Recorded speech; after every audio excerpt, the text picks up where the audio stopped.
Before we get into the questions, I'd love you each to introduce yourselves, what you really do day to day, and what your most hated measurement metric is. What do you hate? Which word would you wish would just die a death? Welcome, Lil. Oh, okay, I'm first. Yeah, go for it. Hello, everyone. My name's Lillian Zrim. I head up research for a PhD. What I do on a day-to-day basis and what I specialise in is ad effectiveness measurement. So we do a lot of that for our clients. I think the one metric that I'm not too much of a fan of is ad recall. Okay, nice. Do you want me to elaborate or no? No, I think that's okay. I think we cover that. Cam, welcome. Hi everyone, thanks for having me. My name's Cameron Webb. I have a background in brand and commercial growth strategy, so on the demand side of consulting. I was then at Domain Property Group for 3 years. I was head of advanced analytics, where I built their proprietary next generation Bayesian market mix model. That's not without its challenges. I'll admit that's something I'm very proud of. Now I'm group lead of marketing effectiveness at TPG, so I sit across the portfolio of brands. Vodafone, TPG, iNet, Felix, The Borough, there's a lot, supporting all things marketing optimization and growth. If I was to pick one word, it would be insight. And I think if we're talking about actionable measurement today, I don't think insight has the right connotation. Let's shift to advisory. And I think advisory has a connotation on outcomes. Do this, do that, you'll get to this goal. Thanks. Awesome, I love that. Matt, welcome. Good morning, I'm Matt. I'm the head of marketing effectiveness for Superloop. Prior to that, I've worked at Westpac, where I built our MMM portfolio. I've also worked at Woolies X in e-commerce and digital media with some Woolies X faces in the crowd. And prior to that, I was agency for a whole lot of time, where I actually was lucky enough to work with Cam as well. The word that I wish we would stop using is data, because I don't know what it means. When someone says there is a problem with the data, do they mean the way it was collected, the pipeline that transforms it, the dashboard that presents it? Do they think that it is wrong because we asked the wrong question, or because I want people to be more specific in their language. So that's what I would Nice like. call out. I'm worried about the rest of the conference. Everyone's going to be like panicking. They can't say anything. Leah, welcome. Representative from the West. Thank you. Good to be here. My name is Liam. I'm the Chief Customer Officer at Keystart. What is Keystart? We help people get into their first homes in an affordable way. It's a West Australian state initiative, and I'm very proud to be at that organisation. In terms of my past, I'm an ex-agency too for my sins. I was the CMO at My Muscle Chef, the Chief Commercial Officer at CMC Markets for Asia Pacific, and now I find myself as a civil servant, which is quite an interesting journey. I don't have a problem with data, unlike Matt, although perhaps we can help him with that today. I actually have a problem with a more fundamental term, I'd probably argue, and that's ROI, because it's an efficiency measure, which we'll come on to. But that's me, and thank you for having me. Oh, pleasure. And I'm going to say my least favourite term, though I've rethought about it over the last 6 months. So people-based measurement for a while was doing the rounds, and it's sort of one of those ones a bit like viewability, like, what are you doing if you're not measuring what people? But with agentic stuff, maybe now we need to revisit that. So, all right, let's get into it. So I think we've been reinventing measurement for the last 25 years in digital, and we continue to do it. But for each of you, if you could just give a bit of understanding what modernising measurement means really in practice within your own organisations. Let's start with you, Liam. Let's go the other way. Sure. So for me, modernising measurement is simply how well you can answer the following question. If I was to give you an extra 10% marketing budget, or in the sad reality for many marketeers, if I was to cut your budget by 10%, which is probably more reflective of the reality, how much incremental impact or loss would that result in, and to what level of confidence can you tell me that? So to me, rather than talking about the widgets and the inputs into it, if you can answer that question with a high level of confidence, and we can discuss confidence later, I'm sure, that to me is how well developed and how modern your approach to measurement is. The only thing I'd add is, yes, there is a lot of noise about market mix modeling, which I think is pleasing. I think it's really good to see the tide rising, open source frameworks out there, and more people talking about marketing mix modeling. I think it's great, comma. There are lots of basics we need to get right about the fundamental first-party data architecture that many client-side advertisers do not have. And I think we need to start the conversation probably there without getting too excited about the prospect of MMM when we talk about what is modern. Oh, I've got so many questions off about that, but I'm going to leave it for the moment. That. I wrote some notes to talk to on that, and I think I'm going to throw them out because I fully agree with what you just said then, especially around getting the fundamentals right. I think that modern marketing measurement means sophistication, and that sophistication means that we don't have a one-size-fits-all solution. I think when we think about MMM, I don't want to premise the conversation we're going to have later, that we... I think it's going to come up a lot. I think that there's a movement towards thinking that this one tool will fix all of our problems, and when we try to do kind of everything, we do none of them well. So finding the modern measurement means reducing what we're trying to do, finding the right tool for the job, and using the right techniques or methodologies to solve business problems, not build kind of one thing that looks good in front of a CMO but doesn't actually address the root causes and drive ROI. And That word again. without giving away your secret sauce, like, are you implementing that internally? Like, it all sounds great. It's not always as easy to do all of that. How are you? Yeah, I think that's a really good point, because the thing about MMM on the other side is that it does create a narrative around it, which is really important, especially when you're trying to talk to an executive. And I've been with Superloop for like a month at this point. I only just... You got it sorted that. then, yeah. So I've got it all sorted. Prior to that, I think where I have seen this done the best, there was a real culture of experimentation, that individual questions were solved through experimenting and accepting that it's going to be messier tying that together as a single narrative. But what you're going to get out of that is causality and solving the problem that's actually in front of you at that time.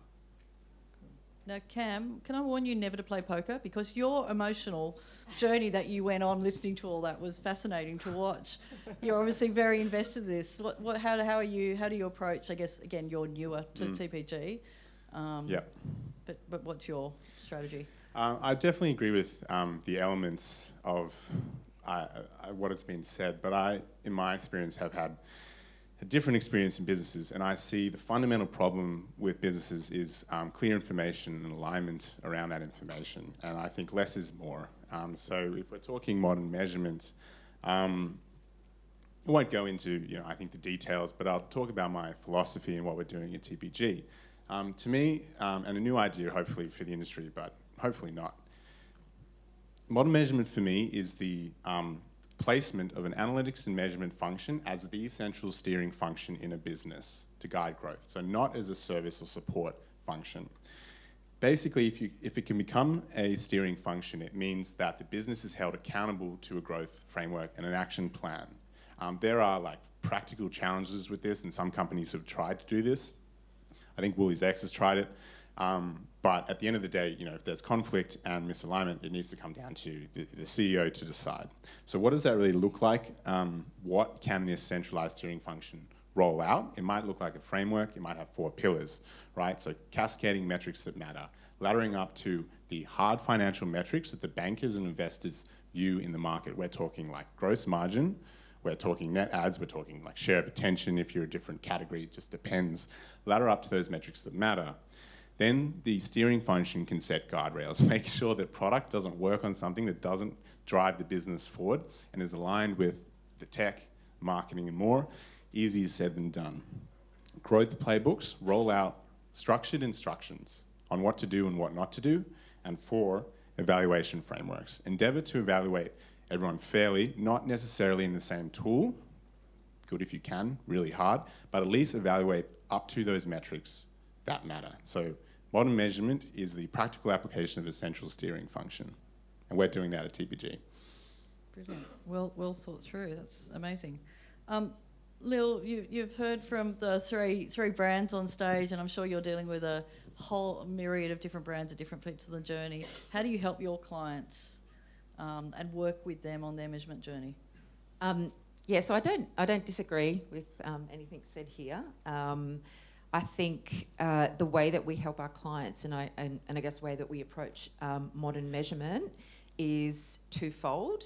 One is with best practice. What is best practice? There's so many different methodologies out there, so much data out there.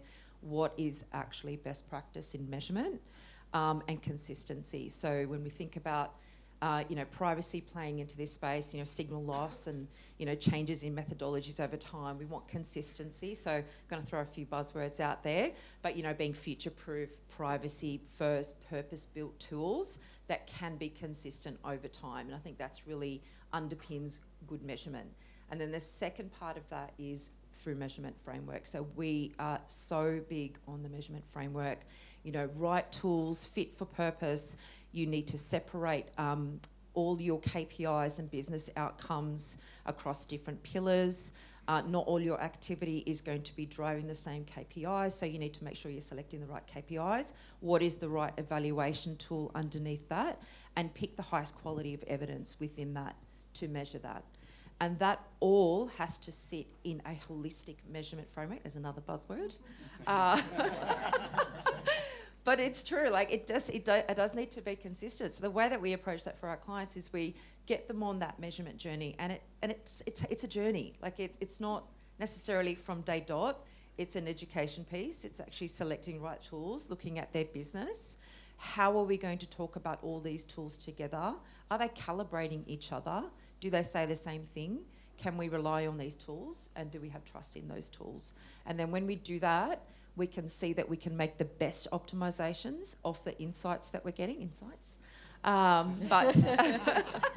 but then we can see that it feeds in, and we're doing those hypotheses and we're testing them again, and then we're refining, and we see that improvement over time, and our clients love that.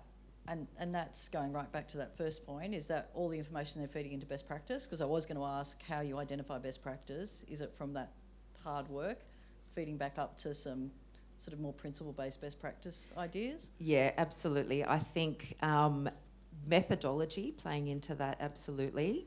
Which is probably why I'm not the biggest fan of ad recall. I think that's a methodology that is widely used in the market, but it isn't the highest quality of evidence. I definitely lean into more deterministic or passive measurement solutions because, when we're asking consumers, if they're exposed to an ad and then we're testing effectiveness off that, that's not as good quality as what we can get through technology. So I think leaning into that innovation, but leaning into the tools that can give us a more holistic view across the plan, looking at different channels, looking at nuances within those channels in a way that we can actually see what levers to pull. And the best practice really just comes through what is the rigour behind it, what is the robustness behind it, is it statistically sound, is it tested to ensure that the incrementality that we're measuring is based on scientific best practice. Perfect. You, Liam, I can see you're itching. Go. And my fellow panellists have hit the nail on the head, and they are much more credentialed than me in some of the operational aspects and making this happen. So I completely agree with what they've said. The footnote I would just add, though, I think we do have a credibility problem when it comes to quantifying the return on marketing investment. And you sit with any board, bless me, getting emotional. You sit with any board, and what do they care about? They care about reductive, brutal simplicity. And so, yes, you need holistic, comprehensive measurement frameworks. Love the buzzwords, all about it. But as soon as you walk into the boardroom as a C-level person in charge of a marketing or sales budget, I strongly suggest modern measurement is the simpler the better. These are the two things marketing does. It delivers net profit after tax at a rate of return better than other capital investments. And secondly, it protects our market share, and we've modeled out what those two things are. Then there's a whole raft of channel optimizations, lots of stuff which all the richness which feeds up to that. But the broader issue is reductive simplicity. And if I may, as an industry, we have let vendors tell us what is the best approach to measurement and measurement taxonomy. And I think what's so pleasing about today and conferences like it is, as an industry, I think we're moving away from vendor-led models, and we're starting to create standardization around some of these things, because that's how we build value as a profession. And let's not forget, we have a massive credibility problem. And marketeers really feel that pain every single day. So the complexity is the nuance is so rich, and my panelists are much more credentialed than me in that space. But I just want to make sure we're not losing fact to the sight of who signs off the budget, where's the budget coming from, and it's the boards. So how, as an industry, so we need the diagnostic detail, and then we need the board level, this is working for our company. Are we getting better, or is holistic measurement helping us get better at close the gap? So using the diagnostic to give those top line answers. Yeah. I don't disagree with that either. And I think that we definitely see that with the different stakeholders that we're dealing with our clients. And often when we're talking to, the marketers or the brand marketers, we're going into the detail. They want to know the detail. They want to know the nuances in the channel. And when we get to the CMO level in the boardroom, yes, it is absolutely reductive, and it becomes, here's the key figures that you need to know, and they're not necessarily caring about the detail, but there are stakeholders in there that do care about that detail. So I think that, and I think with measurement, we need to put as much thought into it as we do with the planning, and we need to do that up front as well to make sure that whatever we're measuring has a purpose. It's not just data.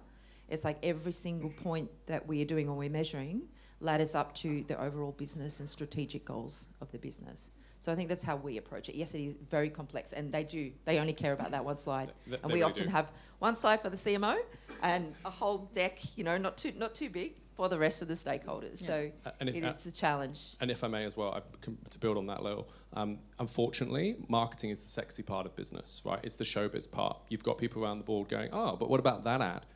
That was a crap ad. Right. Actually, well, if we're going to get myopic, I've got a list of things which justify, well, that's a great ad. So there was always going to be a bit of helicopter, I call it detailed helicopter view. Yeah, that's great. But what about that? Right.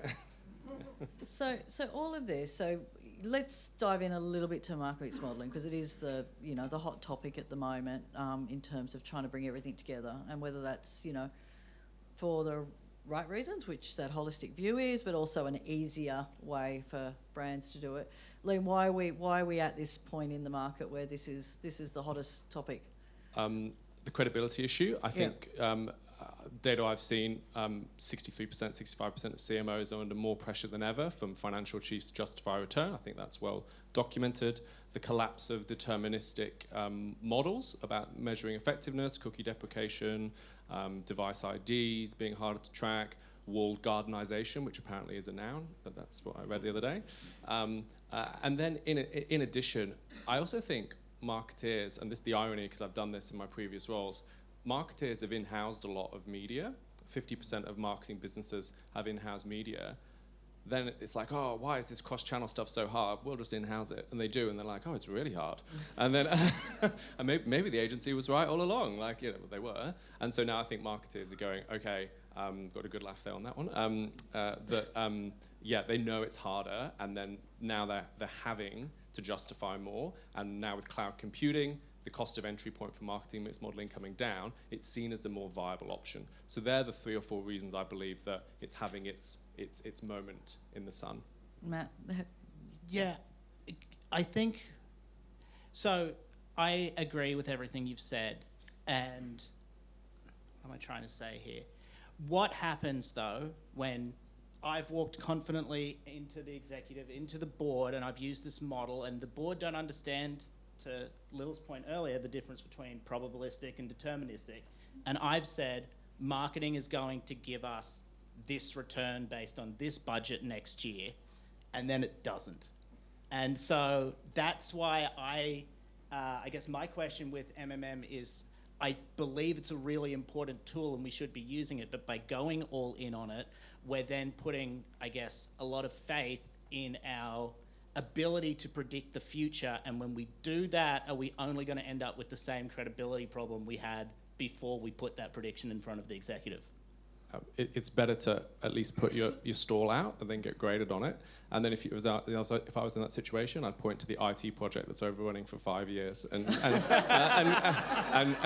go, well, it's hardly anything compared to that over there. So, at least we're trying. That's what I would honestly say. Brilliant. We've given up already. Cam, can I come to you? You've seen the wonderful Beast report that Nat's put together on market mix modelling. Huge report that's coming out. Love some tips from you. You've partnered and built models in your career. Some tips on thinking about vendor selection, but also combined with validation of models is now becoming the big thing, which is great. We're looking at quality and understanding what's working. What's your approach? How can you give people in the audience an understanding of what they should be looking out for? Cool, thanks. That's a long answer, I think, to those two different parts. Okay. I'll try and keep it brief. Okay. Evaluating vendor selection, I think definitely check out the IB report. I think MMMs are a massive undertaking, and if you don't appreciate that, you need a reality check, because a lot is being asked of them, as we've spoken about today. Basically, my advice for clients, depending on their stage, pick one thing you might want from a vendor, okay?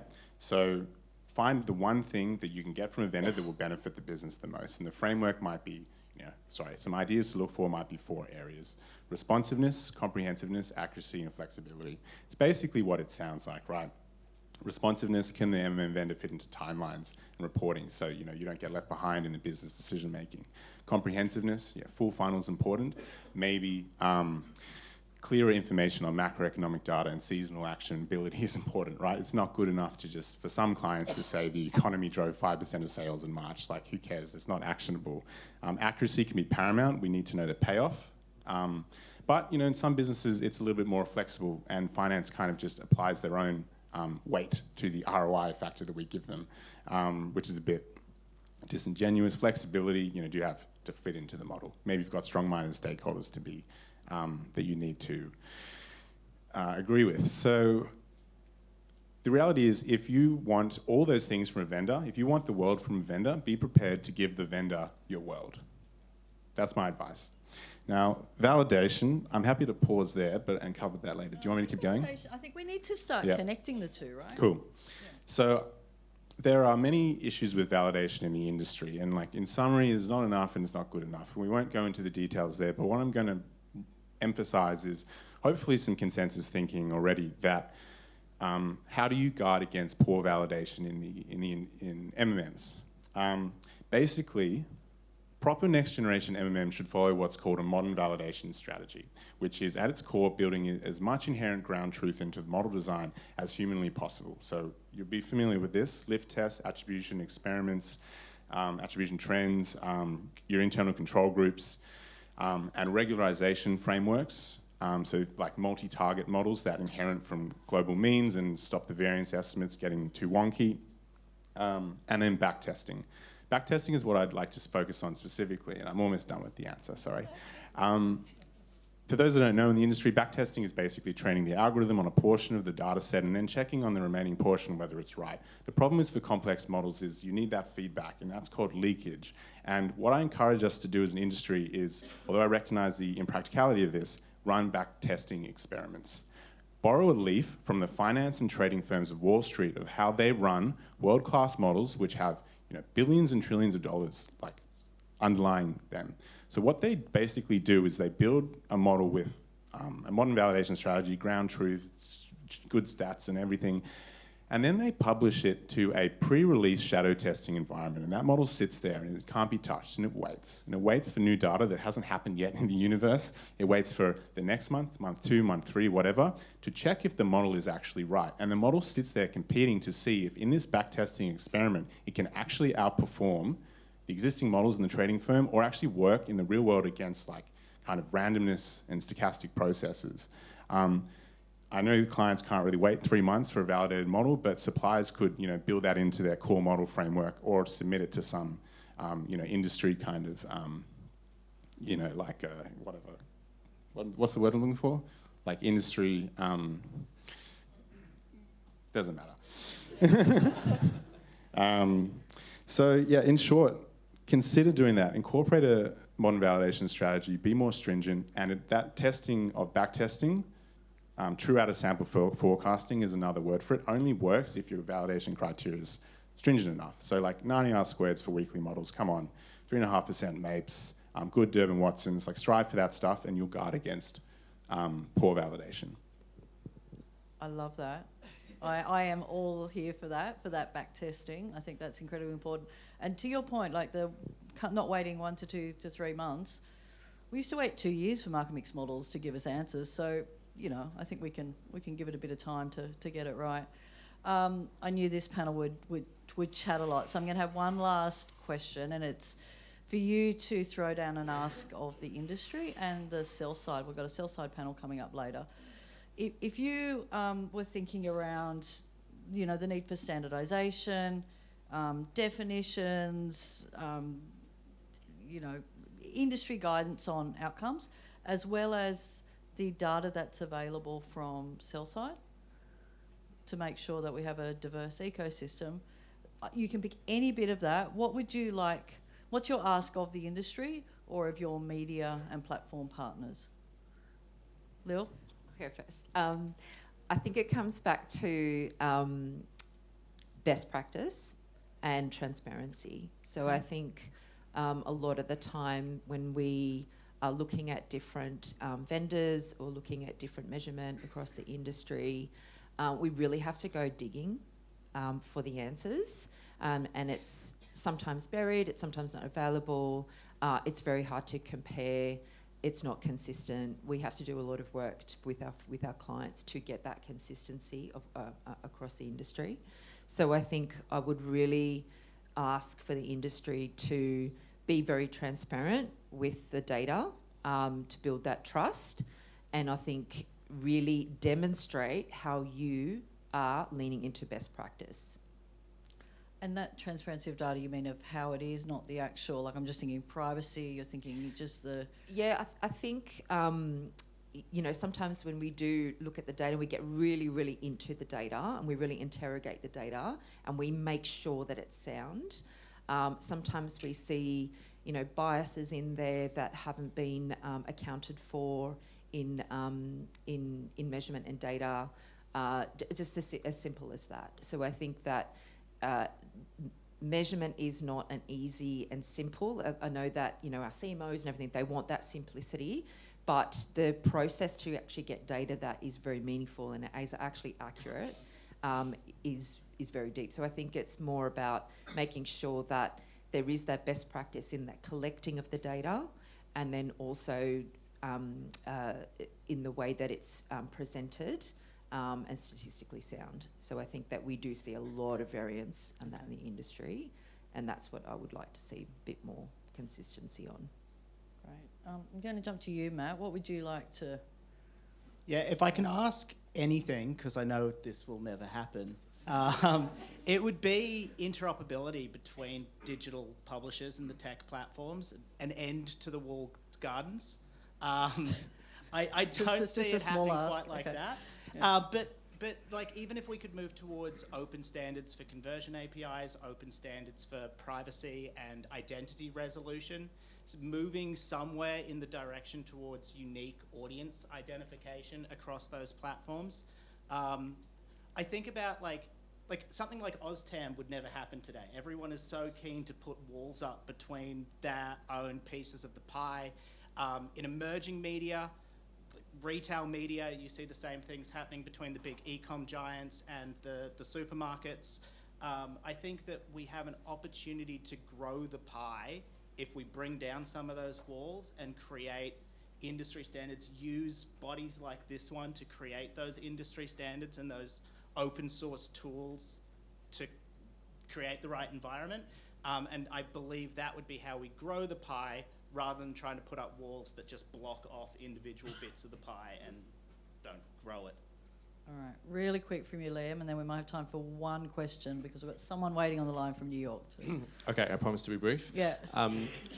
I think two things. One, being open to some of the great recommendations that Cam in particular talked through around backtesting as an ex-stockbroker. I love that. And if you are open to that, it really does allow the best or most appropriate, I should say, to rise to the top. But the second thing is, I think there's a danger in this conversation that you will become obsessed with the construction of the model. Is it Bayesian? Does it have structured equation modeling, et cetera, et cetera? All very relevant, all very important. But having implemented many models in my career, client and agency side, there is so much more to the effectiveness of a market mix model in particular, and for market mix modeling vendors, than just how good your model is. Is it operationalized? Is it understood? Are you supporting your client with educating into broader stakeholders? Because it reveals some very uncomfortable truths sometimes. And you need to hold the client's hand, sometimes physically as well as metaphorically, to Get consent, please. Yeah, yeah. It's a privacy conference, of course. Consent-based management is very important, always. Okay, and so it's not just about the hard product features; it's the softer side. You're still selling to humans, so that's my ask. Yeah, perfect. We've got time for one. We don't have time for a question. We're going to have one question. Is there someone who's... We have one on Slido. One on Slido? Unless or there's someone from the room? A person, real person. So there was an anonymous one. I suppose it's a bit of a classic for FMCG brands looking to that sort of dichotomy between long-term brand growth and all the rest of it, and then just like short-term ROI, need it now results. How do you balance that continual, relentless pressure? Or if you look at the data, for every $1 invested, you get about 1.87 back in the short term, or you get about 4.11 back in the long term. That's a blended average across all categories. FMCG would differ, but come back to the data. And if a CFO or category manager doesn't believe that, you've got to educate them on the market mix model. Yeah. And you can sort of pull the levers of either to get that balance. Yeah, that's the role of marketing. Yeah. Brilliant. All right. Thank you all.